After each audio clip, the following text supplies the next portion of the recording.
Eh ben, je viens d'essayer de lire des trucs sur l'assurance vie, j'ai rien compris. Ah, c'est pas possible, t'as bien dû comprendre au moins quelque chose. Eh ben non, pas du tout. Genre, c'est le placement préféré des Français. Comment une assurance pourrait être un placement? Ah ouais, effectivement, t'as rien compris. Ok, commençons doucement. L'assurance vie, comme son nom ne l'indique pas, c'est un placement. C'est-à-dire que c'est comme un genre de grosse tirelire dans laquelle tu vas déposer ton argent. L'entreprise responsable de la tirelire, c'est un assureur, du genre Generali, Allianz, Affaires, BNP Paribas, etc. Ces assureurs vont ensuite confier ton argent à des professionnels qu'on appelle fonds d'investissement pour acheter des produits financiers dont la valeur va fluctuer et qui vont rapporter des dividendes ou des intérêts. Cela devrait permettre à tes économies de faire des petits. Mais alors, en quoi est-ce que tu viens de m'expliquer un rapport avec une assurance sur la vie? Et ben voilà, son nom est super mal choisi en fait. Il ne s'agit pas d'une assurance sur la vie. Le but d'une assurance vie, c'est de placer de l'argent dont tu n'as pas l'utilité immédiatement pour le faire fructifier. Il est possible de choisir un proche pour bénéficier du placement en cas de gros pépins, typiquement en cas de décès, mais tu peux aussi te désigner toi-même comme destinataire et donc décider de récupérer ton argent quand tu le souhaites. Donc l'assurance vie, c'est pas du tout une somme d'argent que va toucher ma femme si je claque demain matin?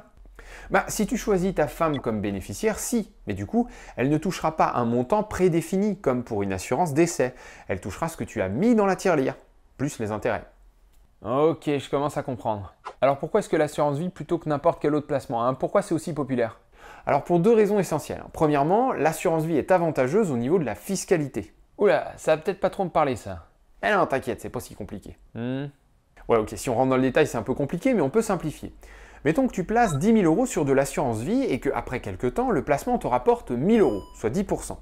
Quelle que soit la somme que tu souhaites désormais retirer, tu ne seras taxé que sur 10% du montant.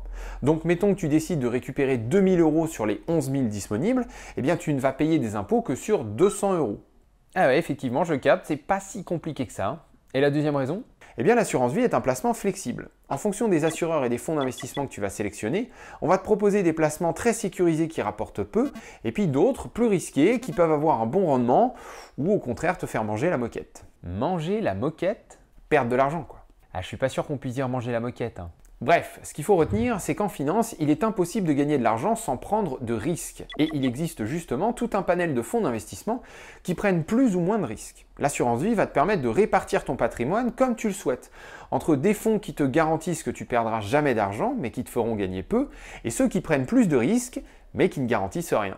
Ouais, sauf que moi, j'aimerais bien un placement avec zéro risque et en même temps qui rapporte le plus possible. Bah oui, et moi je voudrais une licorne dans mon jardin. La finance, c'est pas de la magie. Alors, je simplifie un peu, mais en gros, il existe deux types de contrats, les contrats en euros et les contrats en unités de compte.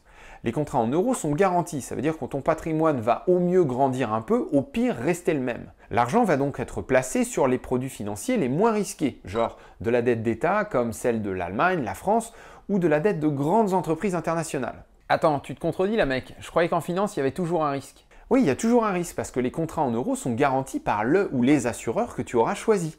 Mais du coup, si ces assureurs font défaut, eh bien tu ne récupéreras peut-être pas ta mise de départ. Ouais, ok. Enfin, le jour où BNP fait faillite, dans ce cas-là, l'argent que j'ai sur mon compte en banque est risqué lui aussi, quoi.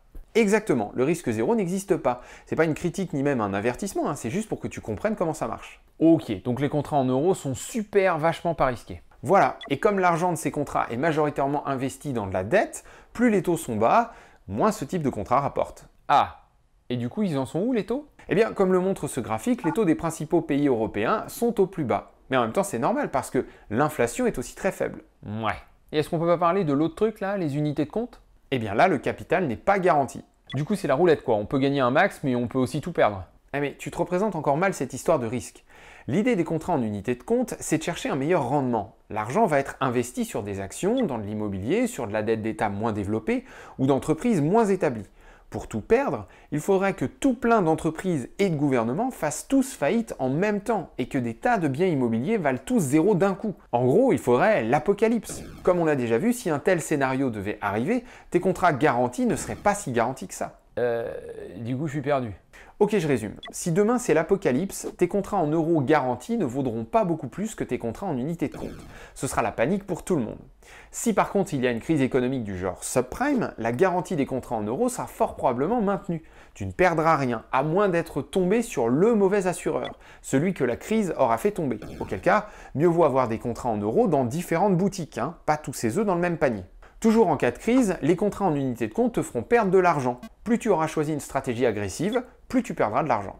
Enfin, dans un monde de développement sans crise majeure, tes contrats en euros seront évidemment garantis et tu ne toucheras pas beaucoup d'intérêt. Par contre, tes contrats en unités de compte seront plus performants et ça dépendra du secteur et du type de produit financier que tu auras choisi. Ici encore, la grande idée, c'est pas tous ses œufs dans le même panier. À moins d'être un spécialiste et de bien connaître un secteur en particulier, mieux vaut diversifier son investissement. Ça te permet d'être exposé au boom potentiel tout en limitant l'impact de ta fatale exposition à des événements imprévisibles du genre crise dans un secteur en particulier, faillite, catastrophe climatique, etc.